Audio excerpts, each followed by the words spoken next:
1, 2, 10. Keep the change, you filthy animal. You hear the word Tommy gun, and the first thing most people are always going to think is the roaring 20s, prohibition, bootleggers, rum runners, big old machine gun tuna cans. Or you think of World War II, all the Marines in the Pacific Theater, storming the beaches, trying to take up the Pork Chop Hill. The man that created it, blowback, simple design, one of the most effective submachine guns, the very first submachine gun in history. Yes, this is about John T. Thompson, the legacy he created, and a firearm unforgettable.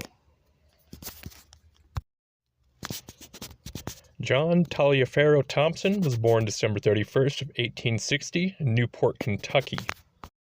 He had grown up on a succession of multiple army posts because he had decided to join the military career at the age of 16. His father was Lieutenant Colonel James Thompson. He had attended Indiana University, and after a year of class in 1877, he gained an appointment to the United States Military Academy at West Point, New York, graduating class of 1882.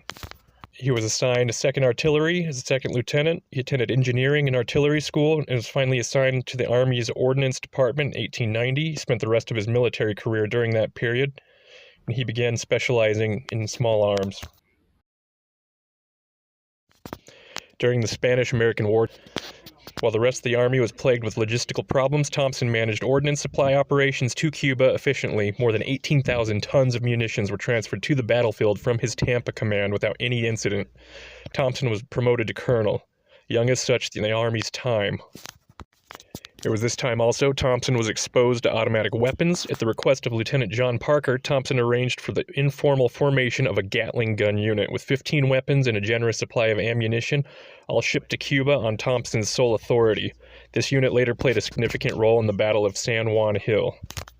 After the war, Thompson was appointed to Chief Small Arms Division for the Ordnance Department. While in this position, he supervised the development of the M1903 Springfield rifle and chaired the Ordnance Board that approved the M1911 pistol. For the latter, he devised unusual tests involving firing the weapon at donated human cadavers and live cattle to assess the ammunition's effectiveness. After the Spanish-American War, Thompson, creator of the Tommy gun, he was awarded Chief of the Small Arms Division for the Ordnance Department for the United States Army.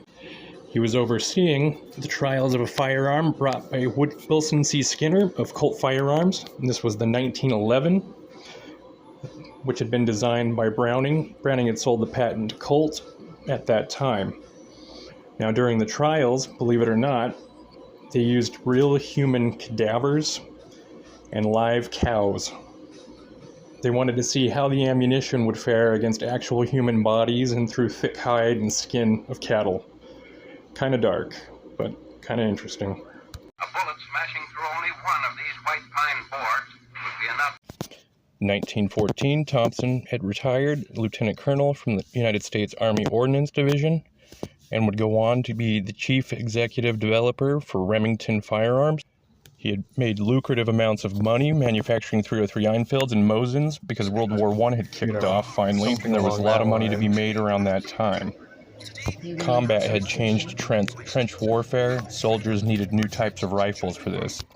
Thompson had ended up quitting Remington. He joined up with former U.S. Naval Commander Jonathan Blish, started a company called Auto Ordnance, and they developed the very first submachine gun, the Thompson, 1917. The United States at this point had entered the Great War. Thompson went back into the United States Army as General Brigadier. And although the Thompson submachine gun was developed and manufactured, it did not enter the war in time, so it was sold to law enforcement agencies across the United States. In 1917, Thompson developed the very first of its kind, the Thompson submachine gun. It is milled out of 4410 steel, pistol grip front and rear, as well as a foregrip out of redwood, operated on blowback action, took a 45 ACP round rather than rifle, durable, reliable. Unfortunately, World War I ended before this ever entered into service. 2, and so the Thompson submachine gun was sold and distributed to local law and federal agents.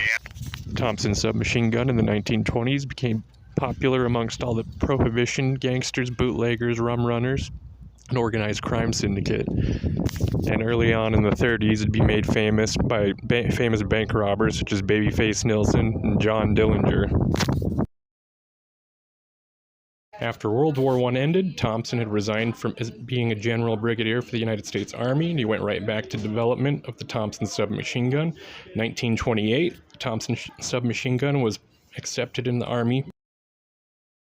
The M1928A1 is used in the Pacific Theater by the Marines in World War II.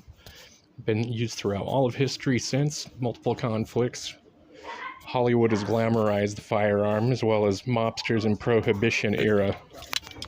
Thompson had passed away in 1940. He rests at West Point Cemetery. It doesn't matter who you are, gangster, federal agent, politicians, world leaders, even writers, everybody knew who Thompson was. Thompson creating the submachine gun, operating off of blowback. Hell of an American.